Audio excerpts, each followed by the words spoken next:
Bueno, ya saben que en mi opinión el proceso tiene algo de populismo, o bastante de populismo. Quizá deberíamos empezar definiendo qué es el populismo. Hay que decir en todo caso que el populismo puede ser de izquierdas o de derechas, pero básicamente es nosotros somos los buenos, o nosotros somos los demócratas. Incluso las instituciones democráticas no sirven, aunque sean eso, representativas, o la democracia parlamentaria, no. Es un poco la versión incluso desde dentro y desde arriba, Porque acuérdense, ahora que ha fallecido Joan Rigol, fue presidente del Pacte Nacional pel Dret a Decidir, el Pacto Nacional por el Derecho a Decidir, que era una especie de, más o menos, un parlamento bi, solo de índependes, partidos independentistas y entidades independentistas de la sociedad civil. Incluso se reunían en el Parlamento. O Carles Puigdemont propuso una asamblea de cargos electos. Eso sí, eso era... Luego la cosa quedó desdibujada, un poco como el Consell por la República. Pero eso era, bueno, pues sí, una asamblea legislativa de cargos independentistas, concejales, diputados, etcétera, etcétera. Para un poco contrarrestar o diferenciarse del Parlamento de Cataluña, en el cual evidentemente hay partidos independentistas, pero también partidos que no lo son. El PSC, PP, Ciudadanos, Vox ahora, etc. Pues eso. De hecho, si me permiten, yo diría que se puede acabar de... Hay tres cosas, ¿no?, que coinciden eso de populismo, ¿no? Esas pancartas que veías a Puigdemont, ¿no?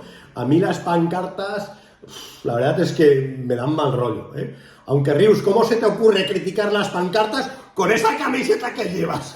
Bueno, hombre, es que ya saben que yo soy never surrender, o sea, y sobre todo con el nuevo canal. Esto es una parodia de Puigdemont. Pero sí, esas pancartas, Yo las primeras que vi fue en Perpiñán, el famoso meeting de Perpiñán. Y luego creo que he visto alguna más en Vic, etc. O incluso, supongo que ya saben que en la lista electoral de Puigdemont, de Junts, no me he acabado de aprender el nombre, Junts, por Puigdemont, por Cataluña. Bueno, sale la foto de Puigdemont, eso ya es personalismo. Incluso, si me permiten, esa reticencia que tiene Puigdemont a debatir. A él le van, yo recuerdo cuando era presidente hacía conferencias a tres, algo inaudito. Iba él, iba Junqueras, iba Romeva. Incluso una vez se lo dije a Junqueras: tú no puedes ir con el presidente del Parlamento. Me miró así: ¿por qué? Digo, hombre, tú mismo, porque el presidente del Parlamento, ni Montilla se atrevía a hacer conferencias a tres. El presidente tiene que hacer conferencias él solo, evidentemente, ¿no?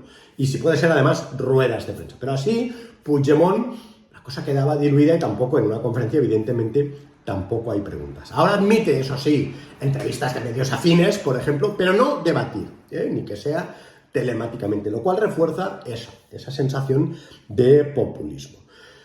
Pero para eso, los que quieran adentrarse en la vertiente populista del proceso del movimiento independentista, recomiendo un libro, que es el que ahora verán en antena.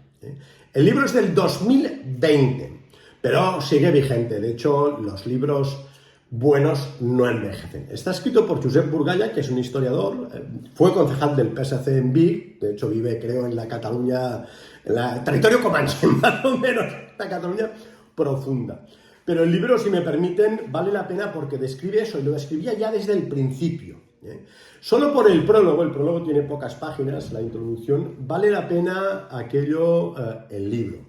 Porque él dice, entre otras cosas, eso, que el independentismo obviamente había tomado en los últimos años una gran importancia, siempre había sido un 15%, se disparó hasta casi un 50%. Nunca superó, excepto en las penúltimas elecciones autonómicas, con un 51%, pero habían bajado 600.000 votos, pero nunca superó eso, el 50%, a pesar de que decían que eran un sol pop, también eso tiene una base populista. En todo caso, se convirtió un poco en el mainstream político, económico, social, mediático. Y, como decía en el prólogo, el propio Josep Burgalla dice, básicamente, se lo leo la descripción. Un relato cerrado, casi monolítico, impermeable a las críticas. En Cataluña siempre he dicho, somos el oasis, es un oasis mediático. Somos impermeables a las críticas porque, claro, el sistema de medios mediático, el sistema de medios de comunicación, sobre todo con TV3, pero el resto, ¿no?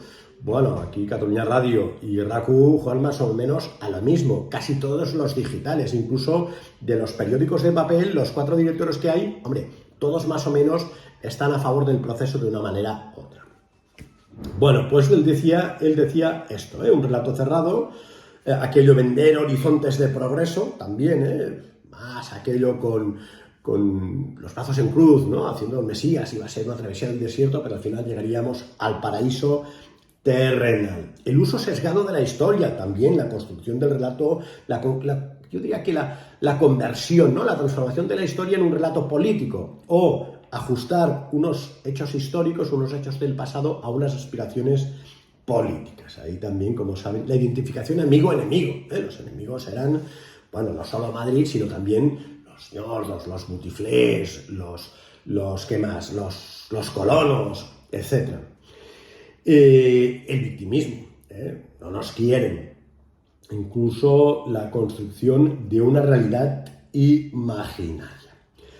Josep Burgall advertía también en el libro, que tiene 316 páginas, no sé el precio, pero bueno, en todo caso vale mucho la pena, incluso, insisto, a pesar del tiempo transcurrido, en que la profunda división de la sociedad, lo cual es evidente, y que podía provocar daños difícilmente reparables en una sociedad. Porque efectivamente yo creo que, lo he dicho también más de una vez, el problema no son los daños materiales, los daños políticos, ¿no? La aplicación del 155, la politización, la marcha de empresas, los daños políticos, económicos, sociales, etcétera, etcétera, sino sobre todo los daños morales.